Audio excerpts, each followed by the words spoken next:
నమస్తే, this is Murthy from Visakhapatnam Rushikonda beach. చాలా important అయిన మ్యాటర్ మీకు ఈ వీడియోలో చెప్తున్నానండి, చాలా జాగ్రత్తగా ఆలోచించండి. అంటే ఎంత గజేతగాడైనా సరే చిన్నపాటి గోతులో చనిపోతాడట ఒక ప్రమాదం గడ్డలు కానీ మనకి సమీపిస్తే. అటువంటిది మనకి ఎంత ఈతొచ్చినా ఎంత ప్రావీణ్యం తెలిసినా ఇప్పుడు ప్రకృతి పరంగా అంటే సముద్రంలో ఏర్పడే కొన్ని అసందర్భ అలలు ఉంటాయి. అంటే మనకి పైకి ప్లేన్గానే ఉంటాయి కానీ చాలా రిస్కబుల్ కెరటాలు అన్నమాట ఆ వేవ్స్. అటువంటి వాటి నుంచి తప్పించుకోవడం చాలా కష్టం. దానికి సంబంధించి ఈ మధ్యకాలంలో శాస్త్రం అంటే దానికి కారణం ఏంటంటే మీరు గమనించారో లేదో, బీచ్లో ముఖ్యంగా విశాఖపట్నం ఆర్కే బీచ్లో కానీ దీంట్లో కానీ ఇక్కడ చాలామంది చనిపోతున్నారు. అది కూడా ఎంతో లోతుకెళ్ళి చనిపోవడం కాదు, దగ్గరగా బాగా ఒడ్డునే చనిపోతున్నారు అన్నమాట. చూడడానికి అంత ప్లేన్ కొట్ట నుంచి చిన్నపాటి కెరటాలు వస్తూ ఉంటాయి. ఆ కెరటాలకి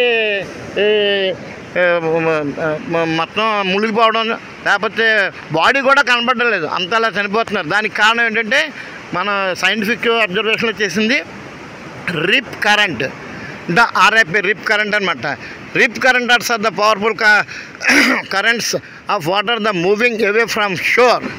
they can sweep even the strongest swimmer away from shore. అంటే రిప్పు ప్రవాహం నుండి దూరంగా కదిలే నీటి యొక్క శక్తివంతమైన ప్రవాహాలు అవి ఒడ్డు నుండి బలమైన ఈతగాన్ని కూడా లాగలవు.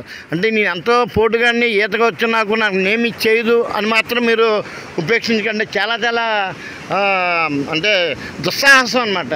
అంటే రిప్ కరెంట్ అంటే మీకు ఇక్కడ బోర్డు పెట్టారు ప్రభుత్వం వారు, చూపిస్తున్నాను చూడండి. ఇదిగోండి ఇక్కడ ఉన్నా కదా, ఒక రకమైన 2 కెరటాలు వచ్చి ఇలా క్లోజ్ అవుతున్నాయి చూసారా. ఆ మధ్యలో ఉన్నది చాలా హెవీ పవర్ఫుల్. అంటే ఒక నీటి మీరు గమనించారు, ఒక నీటితో గట్టిగా కొట్టామనుకోండి ఏమవుద్ది అంటే వాటర్ మన పోలీసు వారు వాడుతుంటారు, వాటర్ గన్తో స్ప్రే చేస్తుంటారు అన్నమాట. గట్టిగా మనకి నీటితో కొట్టే చాలా గట్టిగా తగులుతుంది అది నీటి దెబ్బ. అంటే తాడుతోటి కర్రతో కొట్టిన దానికన్నా చాలా ఎక్కువ తగులుతుంది అలాగనమాట. ఇక్కడ 2 కెరటాలు వచ్చి ఒకేసారి అటువైపు నుంచి ఇటువైపు నుంచి కెరటం వచ్చి 2 ఇలా క్లోజ్ అవుతున్నాయి. పొరపాటున ఆ టైంలో కనుక మధ్యలో అంటే ఏరామార్ పెట్టారు చూడండి, ఆ మధ్యలో కనుక మెన్న కానీ ఉంటే కనుక ఈతగాడు ఉంటే కనుక ఏమీ చేయలేడు. ఎంత ఈత వచ్చినాడైనా సరే ఆఖరికి మీరు మోకాలు లోతు హైట్ ఉన్నా సరే నీరు ఆ పవర్కి అచేతనంగా అయిపోతున్నాడు. ఇమ్మీడియట్గా మీరు చేయవలసింది ఏంటంటే సరిగ్గా ఆ ఏరియాని వదిలి కుడి పక్కకు కానీ ఎడం పక్కకు కానీ వెళ్ళాలి. ఒకసారి మీకు తెలుస్తుంది. అంతేగాని అంటే అది మాత్రం ఆ పవర్ ఏంటంటే డీప్ లోపలికి వచ్చి తీసుకెళ్ళిపోదండి. తీసుకెళ్ళకుండా కేవలం పవర్ చూపిస్తుంది అంతే. అంటే దాంట్లో చూడండి, వేడి నీటిలో వేలు పెడితే ఎలా ఉంటుంది, అంతలాగా అంత పవర్తో ఉంటుంది అనమాట.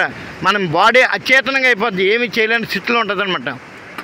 కాబట్టి మనం ఏంటంటే అటువంటి వచ్చినప్పుడు కుడిపక్క కానీ ఎడపక్క కానీ వెళ్ళిపోతే కనుక చూడండి, కుడిపక్క అలా ఎస్కేప్ అవ్వమంటున్నాడు అనమాట. ఆ రకంగా చేస్తే కనుక మనం ఆ ప్రమాదం నుంచి తప్పించుకోవచ్చు.